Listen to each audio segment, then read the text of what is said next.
The UEFA Euro is one of the most difficult tournaments ever. So, among many strong teams, being named the best player of the tournament is something very difficult. Since 1984, only 10 players have had this honor of being the best player of the Euros. So let's go through each tournament to see who was the best of the best. And before going to the Euros of the past, let's start with a more recent one, 2016. You might think that Ronaldo was the best player, but no, that Euro was hosted in France, so the home team with Antoine Griezmann went all in. Griezmann went for this Euro after a very good year with Atletico Madrid, but in the group stage, Griezmann didn't stand out that much. He only scored one goal against Albania. But then they got to the knockout stage. In a round of 16, France faced Ireland and started losing. But in the second half, Griezmann scored 2 goals in a row to turn the game around. Then in the quarterfinals, they faced Iceland, and once again Griezmann played brilliantly. He scored 1 goal and provided 2 assists in a 5-2 victory, qualifying France for the semi-finals. And in the semi-finals against Germany, the current world champion, he did this. He scores! Great chance for Griezmann! That may very well do it! He scored twice against Germany and qualified France to the final. At that moment, he had 6 goals and 2 assists in 6 matches. A perfect Euro for him. But against Portugal, you know what happened. With a late goal, Portugal won and France finished in 2nd place. Even so, with 8 goal contributions, Griezmann had an impressive Euro and was deservedly named player of the tournament. He had an impressive Euros, but you can even compare Griezmann's performance to what Platini did in 1984. In 1984, France also hosted the tournament, and Platini had one of the most impressive performances ever. He was playing his first Euro and entered the tournament after a very successful season with Juventus, having won the Serie A and the Cup Winners' Cup. So he already went to the Euros as one of the best players, and right in the first group stage match, Platini scored the winning goal against Denmark. Then in the next match, he scored the first and the last goal in a 5-0 thrashing against Belgium, and against the strong Yugoslavia, he did this. And Platini equalises. And Platini again. And here goes Platini. Oh my word! He scored a hat-trick, so he netted 6 goals in the group stage alone. Now France reached the knockout stage, which began in a semi-final and faced Portugal.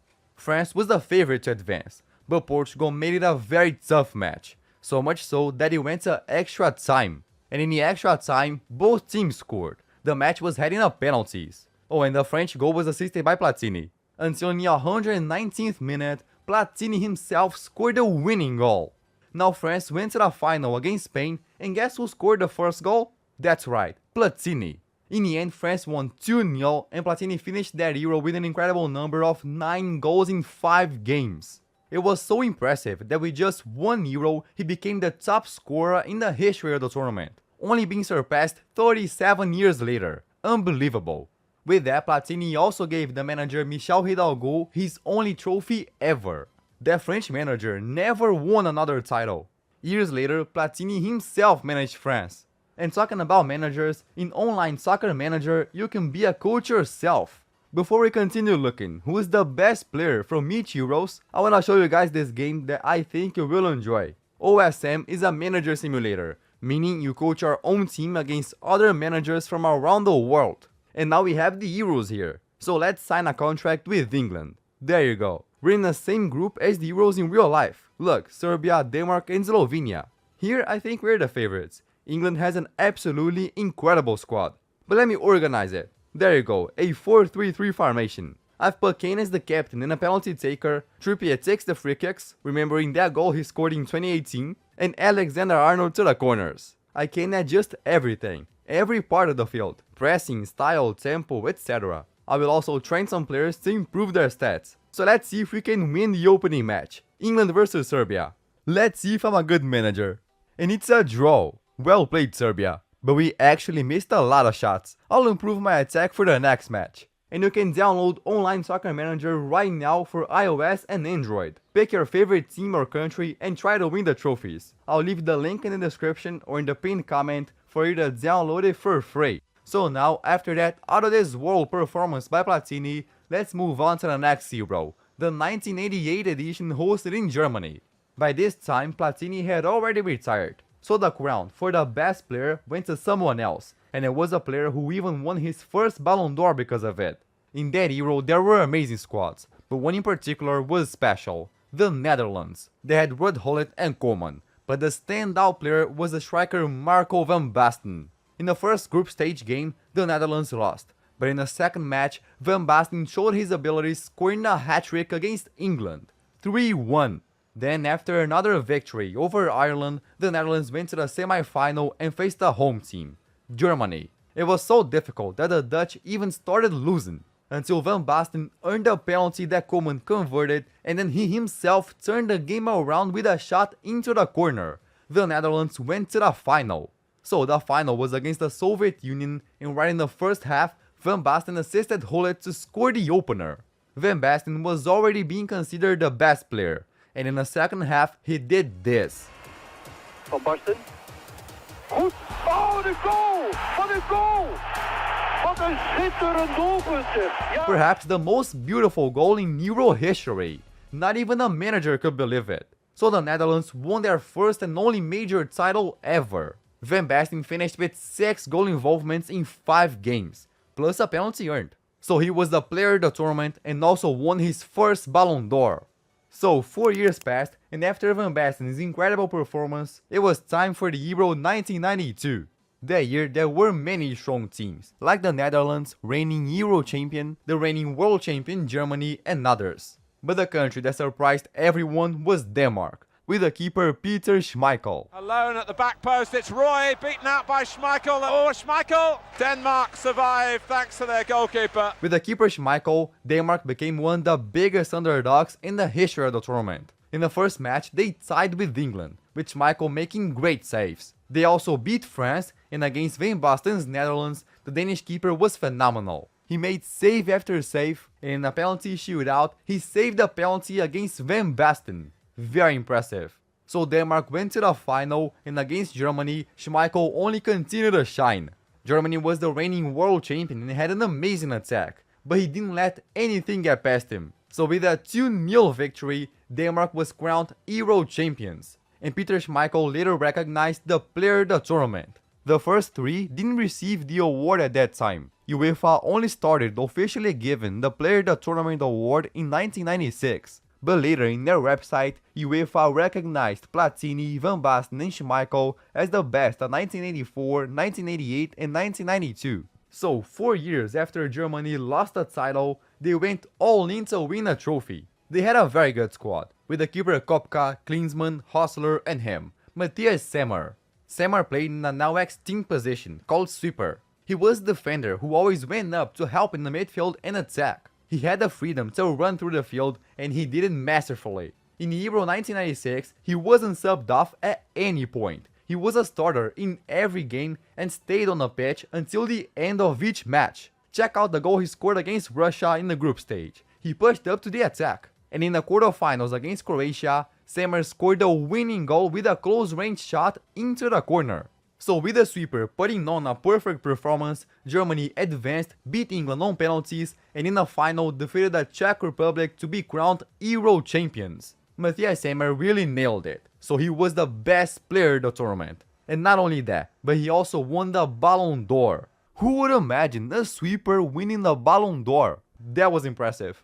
So 4 years later, in Euro 2000, without Sammer this time, Germany did very poorly, crashing out in the group stage. So another team stepped up, the team that was the current world champion, France. The French team had won a World Cup 2 years earlier, and now they wanted this record of holding both the World Cup and the Euros at the same time. They had a fantastic team: Thierry Henry, Deschamps, Anelka and many others. But most importantly, Zinedine Zidane. Right in the first match, he provided an assist in a victory over Denmark. He scored a goal against Spain in the quarterfinals, and in the semi-final against Portugal, he put in simply one of the best individual performances ever.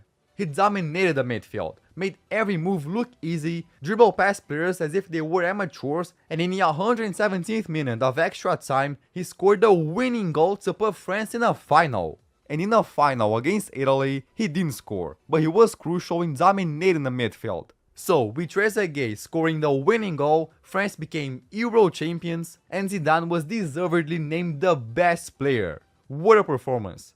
Now let's fast forward 4 years to another Euro, this time hosted in Portugal. That Euro had very strong squads, full of stars, like Germany with Oliver Kahn and Klose, England with Beckham, France with Zidane again, and Portugal with Figo and Cristiano Ronaldo.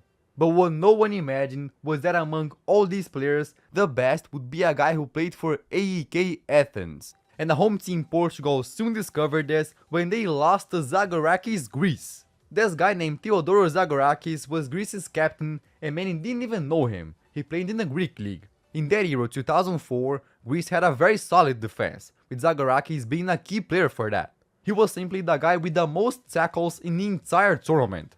Then Greece advanced from the group stage and in the quarterfinals faced Zidane's France, literally one of the favorites, but Greece came out on top. Zagorakis provided the assist for the only goal of the match. Then in the semi-final against the Czech Republic, he also played well.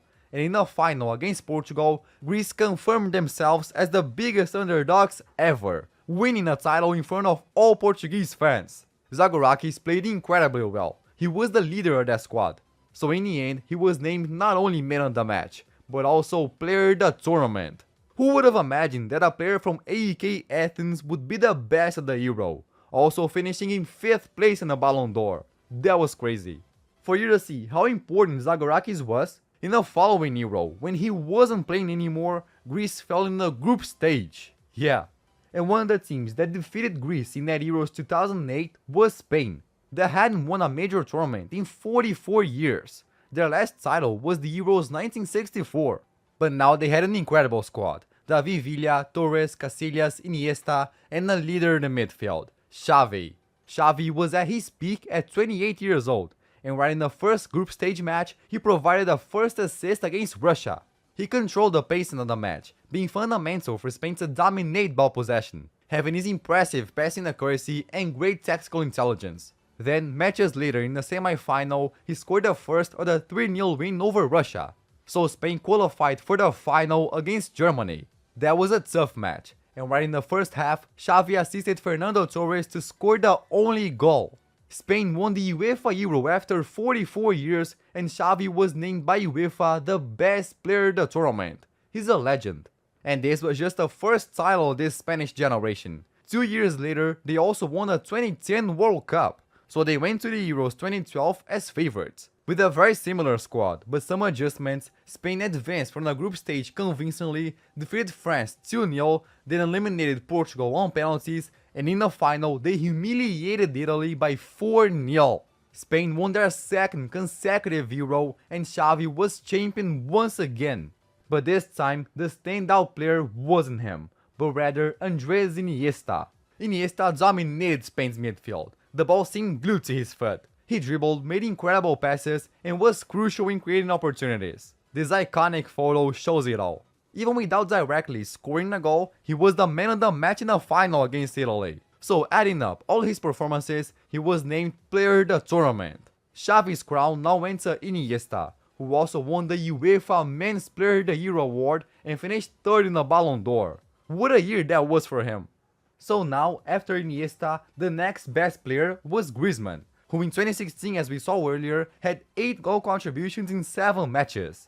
So let's continue and go to the Euros in 2021. That Euro should have happened in 2020, but you know what happened. And one of the biggest favorites to win was France again, that was also the current world champion. But they were stopped in the quarterfinals by Switzerland. So once again, the player of the tournament award would go to another country. And the team that stood out was Italy. Roberto Mancini's Italy advanced from the group stage easily, eliminated Austria, the strong Belgium, Spain, and in the final at Wembley won the title over England on penalties. And Italy had several standout players: Chiesa, midfielder Jorginho, Chiellini, Bonucci, and others. But who was named the best was Gianluigi Donnarumma. In the group stage, he didn't concede any goals, made several saves in the knockout stage, and in the semi-final against Spain in a penalty shootout, Donnarumma saved the penalty. Also in the final, he had another great performance, and the match also went to penalties, where he was a giant. Saved by Donnarumma! Saka has to score. It's saved by Donnarumma, and it's Italy who are the champions of Europe. Donnarumma saved twice and led Italy to the title, so he was named the best player in the tournament, joining the small list of 10 players that stood out in Europe. So don't forget to check out Online Soccer Manager, and this is my last video. I think you're gonna like it. Thank you and bye.